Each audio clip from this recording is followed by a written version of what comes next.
Итак, сегодня 26 июня 2020 года идет процесс подготовки перемычки к установке просверливания для шпиля. Вот наш камин уже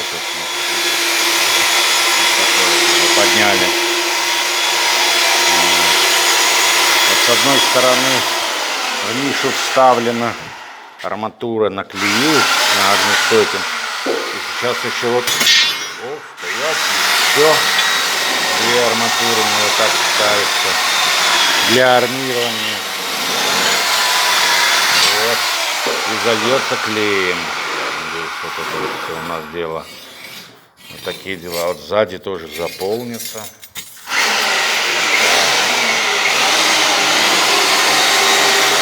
Вот панорама.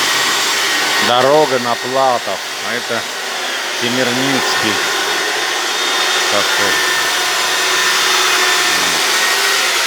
Вот наш камин. Боковой. Тяжело. Такой высоты. Такая высота.